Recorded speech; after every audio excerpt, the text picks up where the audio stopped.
Bihar police महकमे की दो बड़ी खबर आ रही है। एक 1998 बैच के आईपीएस पदाधिकारी हैं, अमित लोढ़ा साहब हैं और आईजी हैं। उनके खिलाफ ईडी में मामला दर्ज होने की पूरी चर्चा है। मामला पूरा समाचार पत्र में आया है कि उनकी पत्नी पर भी एफआईआर दर्ज हुई है, लेकिन वह अपने मामले में, जो पुलिस मुख्यालय मामला चल रहा था, अपने मामले में वह केट गए थे और केट में सुनवाई के दौरान उनके पक्ष में डिसीजन आया है। केट ने लिखा है पुलिस हेडक्वार्टर को, सरकार को, अपने ऑर्डर में, यदि ये प्रमोशन के लिए फिट बैठते हैं तो इनको प्रमोशन दिया जाए। आप पूरा वह आदेश केट का हमारे चैनल पर देखिएगा। लेकिन जो परिस्थितियां बनी, आईजी अमित लोढ़ा गया के आईजी थे, केंद्रीय प्रतिनियुक्ति रहे, राजस्थान के रहने वाले हैं। बहुत चर्चा है, आईपीएस से लेकर आईएएस से लेकर केंद्र में बड़ी बड़ी चर्चा है। बहुत माल है, बहुत पैसा है, कहाँ कहाँ होटल बनाया, सिंगापुर, बहुत तरह की चर्चा है, जिस पर हम बाद में पुख्ता प्रमाण के साथ सवाल उठाएंगे। जो चर्चा थी वो मैंने आपको बताई। दूसरी अहम खबर आ रही है कि बताया जाता है, ये खबर चर्चा है, आईपीएस महकमे में आलोक राज साहब के पदभार ग्रहण करने के बाद केंद्र सरकार बिहार में 2 डीजी रैंक के पदाधिकारी के पद और दे सकती है बिहार राज्य को। नियोसन साहब चले गए और विजिलेंस से आलोक राज साहब पुलिस मुख्यालय चले आए डीजीपी के पद पर। तो अब डीजी में जितेंद्र सिंह गंगवार साहब को सबसे पहले प्रमोशन मिलेगा, फिर सुनील झा साहब को मिलेगा, फिर जितेंद्र कुमार को मिलेगा।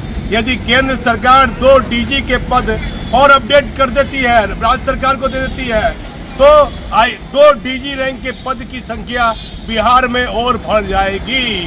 कई महत्वपूर्ण खबर है, पुलिस हेडक्वार्टर में आम जनता की आवाजाही लगातार देखी जा रही है। ये एक बेहतर संदेश है राज्य सरकार के लिए कि आम जनता अब अपनी शिकायतें लेकर डीजीपी के ऑफिस तक पहुंच रही है, सरदार पटेल भवन आ रही है। ये बेहतर माहौल देखा जा रहा है। मैं इस समय पटना सरदार पटेल भवन से दीपक नौरंगी। बिहार में तैनात एक आईजी साहब और उनकी पत्नी पर प्रवर्तन निदेशालय ने भी मामला दर्ज किया है। गया में आईजी के पद पर रहते हुए कई भ्रष्टाचार और अन्य गंभीर आरोपों की भी हो चुकी है जांच। देश की बड़ी बड़ी जांच एजेंसी उक्त आईजी के प्रभाव के कारण कुछ नहीं कर पा रही है। आईजी गया रेंज के पद पर रहते हुए पाकिस्तान में जन्मे किट्टी नॉमिनी को एक जमीन के मामले में न्याय और कानून को ताक पर रखकर कर दी थी मदद। कौन है किट्टी नॉमिनी जिसने गया में अरब रुपए की विवादित जमीन खरीद कर बिक्री की थी? केंद्र सरकार बिहार सरकार में 2 डीजी रैंक के पद की स्वीकृति दे सकती है। सीआईडी विभाग में किट्टी नॉमिनी का मामला फाइलों में क्यों दबा रह गया? गया के एसपी और आईजी के विवाद के बाद सारा मामला सामने आया, लेकिन बड़ी बड़ी जांच एजेंसी इस मामले में बैठी हैं चुप। देश में बड़ी बड़ी केंद्रीय जांच एजेंसी है, लेकिन बिहार में एक आईजी पर विशेष निगरानी इकाई ने भी मामला दर्ज किया था और उसके बाद प्रवर्तन निदेशालय ने उन्हें भी अब आईजी और उसकी पत्नी पर केस दर्ज कर लिया है। यदि बिहार में तैनात कई आईएएस और आईपीएस पदाधिकारी के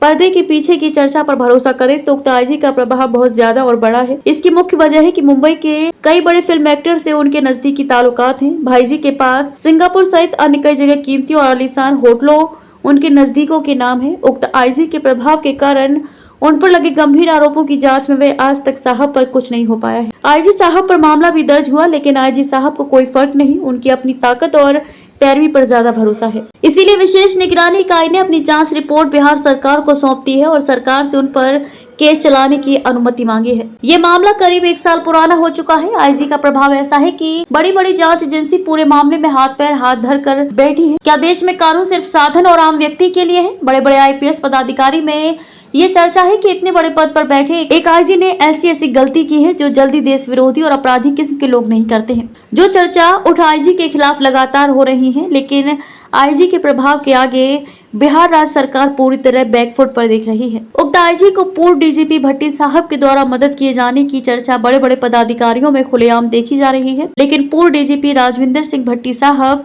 तो सीआईएसएफ के डीजी पद पर अपना योगदान दिए हैं, लेकिन पर्दे के पीछे पूर्व डीजीपी पर मदद करने के गंभीर आरोपों की चर्चा होती रही। यदि कोई प्रिंट मीडिया या इलेक्ट्रॉनिक मीडिया का पत्रकार कोई बड़ी खबर किसी पदाधिकारी पर चलाता है तो वह पदाधिकारी अपने सहयोगियों से उनके परिवार पर निजी बातों को इधर उधर बोलता है, जिससे कि वह पत्रकार घबराकर उनकी खबरों को प्रकाशित न करें। लेकिन हमारे में ऐसा कुछ नहीं है। ये तो हिंदुस्तान की हर आदमी में है। यदि आप किसी के खिलाफ समाचार दिखाइएगा या चलाइएगा या प्रकाशित कीजिएगा तो वह व्यक्ति भी किसी न किसी रूप में आपका विरोध करेगा। यह तो बड़े बड़े पद पर बैठे हुए ऐसे अधिकारी हैं जिन्हें सलाखों के पीछे रहना चाहिए, लेकिन राज्य के एक महत्वपूर्ण पद पर आज भी बने हुए हैं और केंद्रीय जांच एजेंसियों की आंखें बंद दिख रही हैं। हमारे चैनल का हमारा किसी से भी कोई निजी मतभेद नहीं है, लेकिन देश में बड़ी बड़ी जांच एजेंसी हैं, उसको ऐसे गंभीर मामले की जांच उच्च स्तरीय तरीके से करनी चाहिए, जिससे कि यह मालूम पड़ सके कि ये आईपीएस पदाधिकारी उक्त पद के लायक है या नहीं तो ऐसे मामले में गृह मंत्रालय को संज्ञान लेकर पूरे मामले की